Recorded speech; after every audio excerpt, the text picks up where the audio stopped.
Onde foi que Israel falhou e todos falhamos? Oséias, capítulo 10. Comentário de Mário Persona. Versículo 3 fala: certamente agora dirão, não temos rei, porque não tememos o Senhor. Que pois nos faria o rei? Não temos rei. Na verdade, isso é uma declaração do tipo assim: sou pecador e gosto de ser pecador.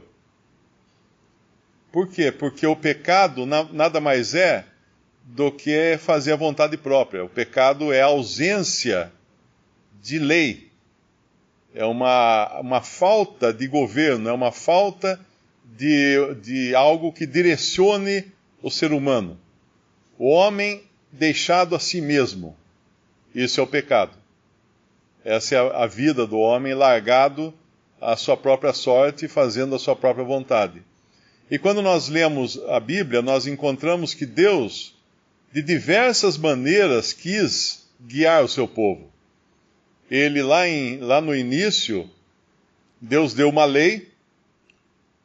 Não estou falando dos 10 mandamentos ou da lei mosaica, mas no Jardim do Éden havia uma lei: não comerás. Do fruto da árvore do conhecimento do bem e do mal não comerás. Havia então um direcionamento para o homem, e o homem caiu, mesmo com esse direcionamento. Então o homem foi deixado para viver do jeito que ele queria. Nós encontramos Adão fora do Éden, agora Caim e Abel, fazendo do jeito que eles achavam que deviam fazer as coisas. Tinha algumas restrições que foram passadas, mas nós só vamos encontrar muito mais tarde uma lei dada ao homem. Sem lei, eles ficaram ali. Mas então nós encontramos lá em Noé um governo agora. Havia um governante agora para governar a terra. Noé é uma figura de Cristo, porque primeiro havia Adão, a quem foi dado o governo do jardim, e ele caiu. Depois a Noé foi dada a terra toda, como todos os seres vivos da terra, e ele tinha poder de vida e morte sobre eles. E é interessante que uma passagem que fala de Noé, Deus fala para Noé, em Gênesis, é muito semelhante a uma passagem de um salmo, onde Deus está falando de Cristo, que Cristo terá também a primazia e o controle sobre todas as bestas, feras e os animais. Então, quando eles falham, e o próprio Noé falha nisso, na sua missão, mais adiante Deus daria um profeta para eles. Deus daria um profeta, Moisés, que ia tirar aquele povo do Egito. Deus daria outros profetas também, pelos quais eles deviam ter escutado a voz do Senhor e não escutavam. Deus lhes deu, quando eles pediram um rei, Deus lhes deu um rei, mas não escutaram também o rei. Então, ao longo de toda a história de Israel, de todas as maneiras, Deus quis colocar um controle, porque o primeiro controle que eles tiveram, eles eram uma teocracia. Eles deviam estar sujeitos a Deus em tudo. Deus devia ser o patrão deles, Deus devia ser o rei deles. A direção dada a eles seria dada por Deus. Agora eles chegam num estado tão ruim, mas tão baixo, abrindo mão de qualquer governo. E o homem, quando abre mão de qualquer governo, ele vira uma situação de anarquia. Cada um por si, cada um faz a sua própria vontade.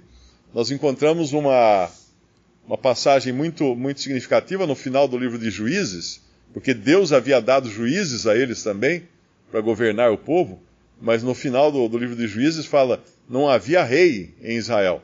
Cada um fazia a sua vontade, sua própria vontade. E aí vai toda a história de Israel dessa maneira, e aqui, quando chega nesse ponto, eles estão totalmente sem controle. E eles admitem isso. Não temos rei.